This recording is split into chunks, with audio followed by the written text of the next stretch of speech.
episode starts off with Jada Parker versus Meechin in a street fight. Jada ends up in a row of chairs, so Meechin gets the grand idea to hit a dive on the outside. Let's see how that works out for her. It's vicious, man. Meechin is trying to hold on to Worked out pretty well if you ask me. As Meechin is sitting up against the barricade, Jada does this. Parker with Meechin in her sights. Hypnotic through the barricade. These two are genuinely tweaking out, and we just started. These two real life hate each other. We're about 10 minutes into this match, and the ring looks like a crime scene. I looked away for 1 second, and when I looked back, this is all I saw. Meechin. Holy! Like, bro, they are cooking.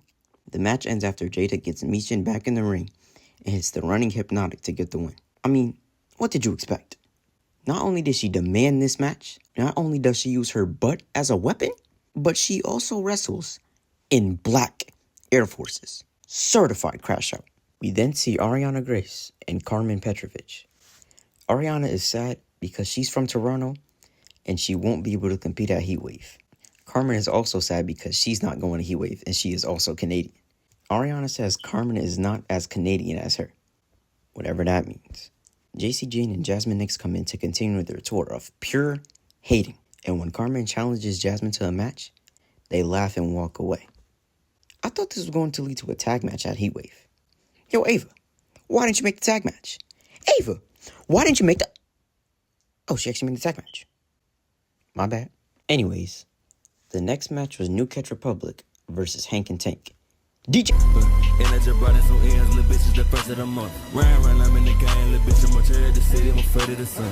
Oh, you was on it today. Good work. Hey, yo. Hank, what are you doing, bro? Look at this. Innovative tag team. Ain't nobody doing it like Hank and Tank. The match ends after Pete Dunne takes out Hank, leaving Tank by himself in the ring, which leads to Tyler Bate hitting a top rope move and getting the win. Wait, Hank and Tank lost? DJ, are you serious? I'm about to fire you. The next match was Brinley Reese versus Izzy Dane. The match ends after Izzy hits a big move to get the win. After that, we see Chase U in an incredibly dramatic segment.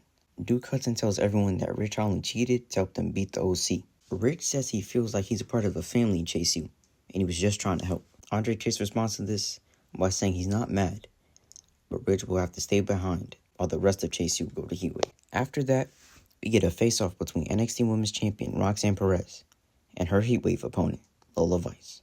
Roxanne says she respects Lola and her performance against Shayna Baszler at Battleground. But when they get in the ring, she's going to force Lola to wrestle her style. Lola tells her story about how at 18, her mom got sick and she had to provide for her family through MMA. And she can't wait to call her mom and tell her she won the title. Roxanne says that she will still walk out NXT champion. Lola says Roxanne is not ready for what Lola's going to do to her, and she's going to become the first ever Cuban-American NXT Women's Champion. The next match was the no-quarter catch crew's Miles Bourne versus Metaphor's Oro Mensah. The match ends after Damien Kemp tries to give Miles brass knuckles, but Oro hits a big move and gets the win. After that, we see Brinley, Malik, and Idris. Brinley is discouraged and still think Malik and Idris don't want her around and walks away. As Malik and Idris walk away, the Good Brothers snatch the camera and challenge OTM to a match next week. The next match is Carly Bright versus Wendy Chu. Wendy absolutely destroys Carly and chokes her out to get the win. The next match was Jasmine Nix versus Carmen Petrovich. The match ends after Jasmine hits the Pele kick and gets the win. After that, we see Axiom and Nathan Frazier. Nathan is once again not focused on their tag title defense, and Axiom is trying to get him to focus. And Nathan promises he'll focus when their match comes. I don't know, bro. It's not looking good for them. But what do I know? To end the show, we got a contract signing between the participants in the Fatal 4-Way at Heatwave. Ethan Page, Shawn Spears, Javon Evans, and the NXT champion, Trick Williams.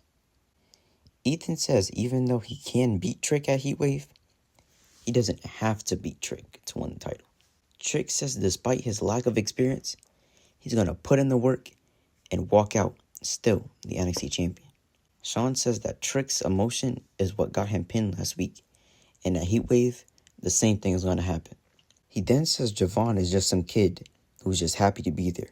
Javon is sick of Sean and asks how much experience Sean has as the NXT champion, which is 0. And says at Heatwave, he is coming for that title.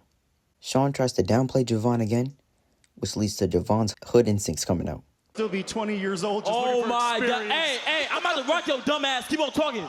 This leads to a brawl breaking out with Trick and Javon coming out on top to end the episode. This episode was alright. Not too much happened, and every match was pretty okay. Except for the street fight. This really didn't feel like the send-off before Heatwave. Despite that, I'm excited for the show. All these matches are going to be great, especially the Fatal 4-Way.